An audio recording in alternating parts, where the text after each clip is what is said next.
The morning sun cast a golden glow across the forest, where disciples gathered to hear Buddha's teachings. I approached, filled with unease. A stream murmured nearby, its voice a soft counterpoint to the beating of my restless heart. Lost in my own thoughts, I whispered aloud, "Buddha, where are you when my path seems so unclear?"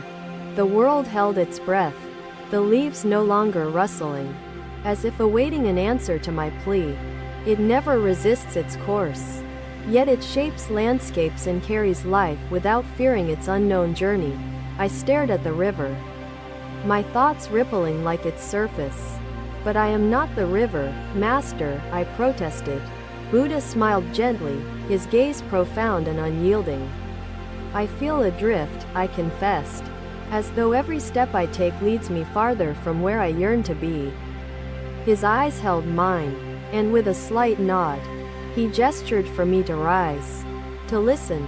"To fear it is to deny your own nature." I was silent, the truth pressing down like the weight of the sky itself.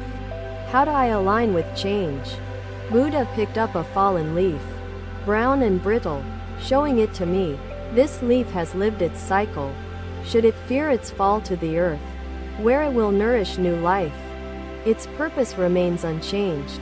I looked at the leaf, understanding flickering in my mind like a lone candle in the dark. "So change gives purpose?" "Change is purpose," Buddha affirmed, letting the leaf fall, its descent graceful and unhurried in the still air. The river, the leaf, even the seasons, they transform yet fulfill their roles. "You are no different, but Master," I asked hesitantly, "how can I find peace when I fear what lies beyond what I know?" Buddha sat, his legs crossed, hands resting on his lap. "Peace arises not from knowing, but from accepting the unknown. The river does not ask where it flows. It trusts its path, its unity with all that exists." I felt the knots of my fear loosen, though uncertainty lingered like a shadow. "Trust feels elusive, Master." "Trust grows through practice," Buddha replied, the clarity in his voice as refreshing as spring rain after a drought. "Practice observing the world as it is, not as your fears distort it." "But what if my heart offers no answers? Only echoes of doubt?" His smile was gentle, unshaken, as though he had heard this fear countless times before.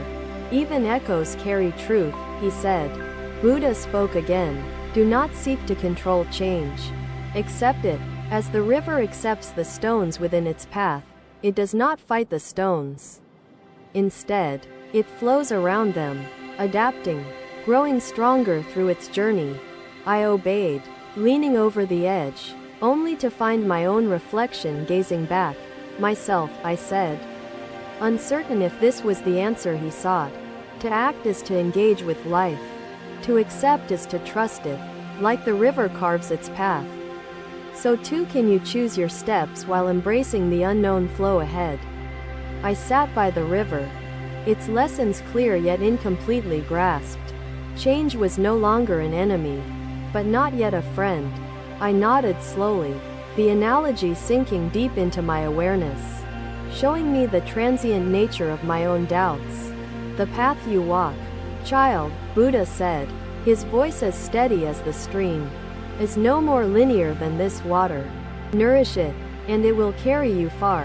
As he walked away, his presence still echoed in the rustling leaves, the flowing river, and my once fearful heart. I stayed by the river, contemplating its truths, as the sunlight continued its gentle dance upon its surface. Each ripple reminded me that life, like water, was ever-changing but infinitely interconnected, carrying the essence of existence forward. Though my fear was not entirely gone, its weight had lessened. I now carried the beginning of trust within me, and in that trust, I found the courage to face the unending, flowing mystery of life and its changes. Another day, another sunrise, and the disciples gathered in a field, where lotus flowers blossomed amidst the muddy earth. I approached Buddha, my thoughts restless, questions forming like clouds gathering before a storm. Master, I fear the unknown. Buddha turned his gaze to a lotus nearby, its petals pristine and vibrant, rising from the murky soil below. Observe this lotus, he said, his voice steady, as if the earth itself spoke through him. It grows in mud. I knelt beside the flower, its beauty undeniable despite its origins. The mud, Master, does it not hinder its growth? Buddha's expression softened. The mud does not hinder. It nourishes. The lotus rises because it trusts its journey upward. But Master, I asked hesitantly, how do we trust when the unknown feels dark? Like the mud beneath our roots? Buddha held the flower gently, its stem sturdy despite its delicate petals.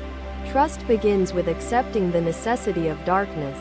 The lotus does not question the mud. It embraces it, finding strength to unfold its beauty toward the light.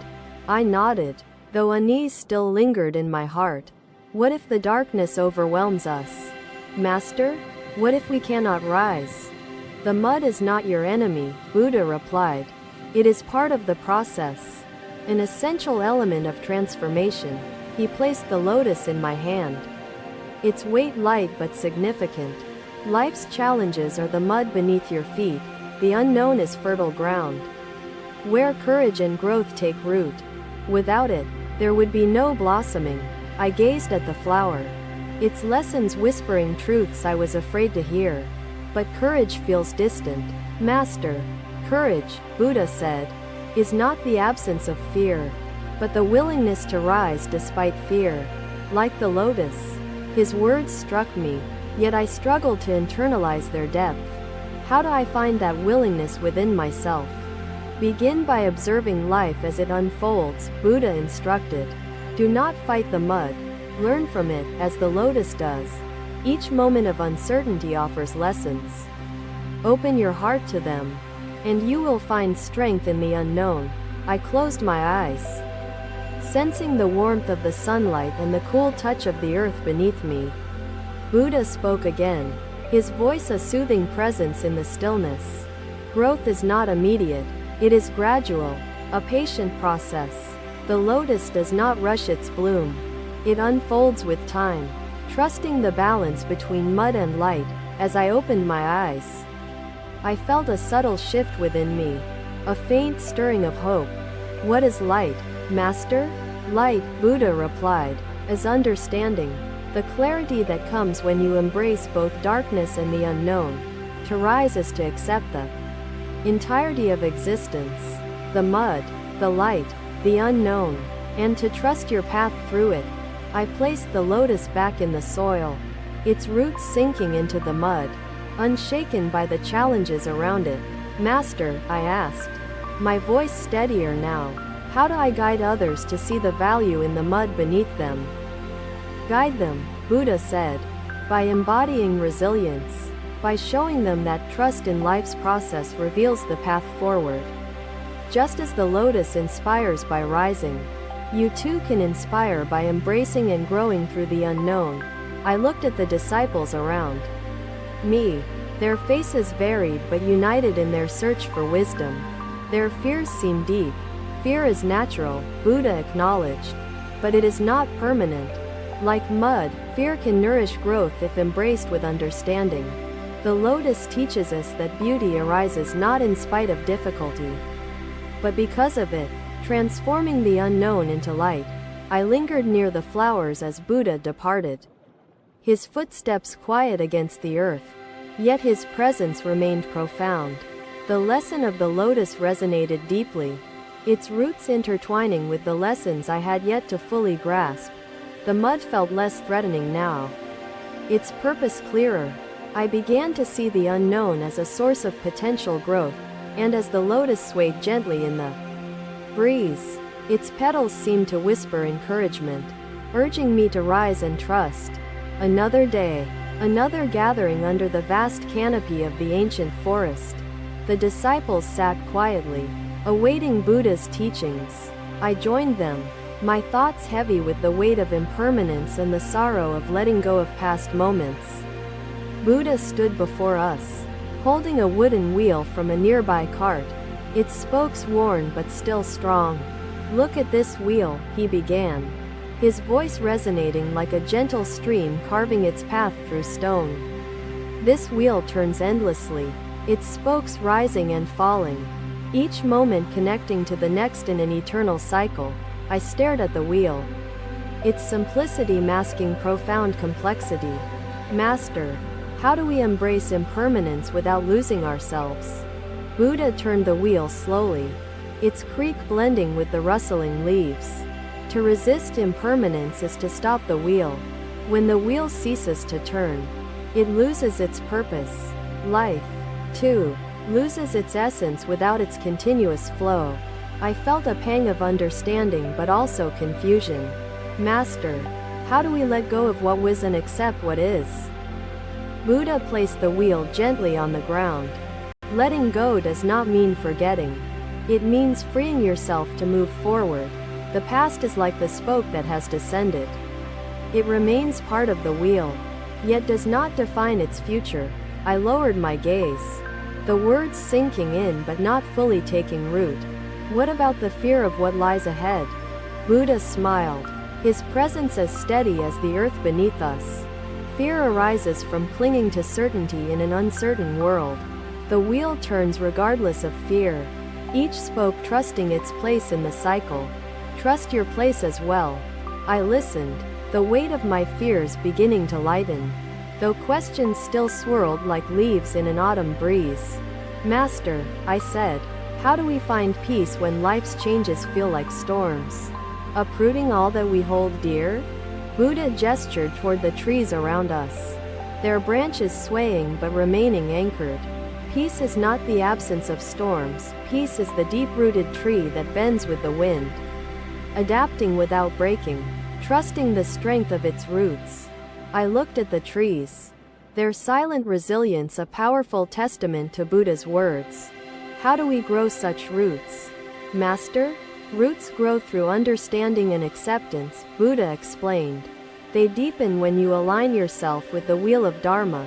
The Dharma teaches that impermanence is not an enemy but a guide, showing us the transient beauty of existence." I nodded, feeling a faint sense of clarity, like a morning mist slowly lifting to reveal the landscape beneath. "Master," another disciple asked, "how do we honor the present moment while knowing it will soon pass away?" Buddha picked up a handful of sand, letting it fall slowly between his fingers.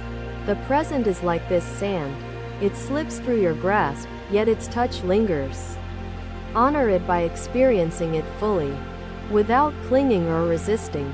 The disciple bowed, her face reflecting a quiet understanding. I watched, still contemplating the depth of Buddha's teachings. "Master," I ventured, "what if the changes ahead seem insurmountable, like mountains too steep to climb?" Buddha's gaze softened, his eyes reflecting compassion.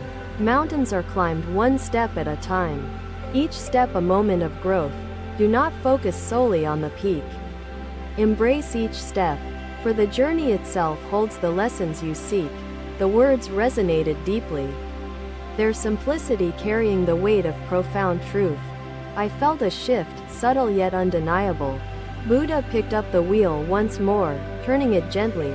"Life turns like this wheel, interconnected, each moment shaping the next. To resist impermanence is to halt the wheel. To accept it is to move in harmony with existence." I watched the wheel turn, its motion a mirror of life's rhythm, its wisdom settling within me like still water. "Thank you, Master," I said softly, my voice steady, my heart lighter. "Your teachings guide me toward embracing the unknown." Buddha placed the wheel back on the cart, his movements deliberate and calm. "The wheel turns within each of you. Honor its movement by accepting change, trusting the cycle, and finding peace in the harmony of impermanence." As Buddha walked away, the forest seemed to echo his presence, its whispers carrying his words like seeds on the wind. I sat beneath the trees, their branches reaching skyward, their roots anchoring deeply. The lesson of the wheel resonated within me, though fear lingered. Its grip weakened, In its place grew a quiet understanding of life's rhythm and the gift of impermanence. And as the forest swayed gently in the breeze, I felt myself aligning with the turning wheel of existence. Thank you for watching. Buddha's teachings are always with you. Subscribe to our channel and we will see you in the next video.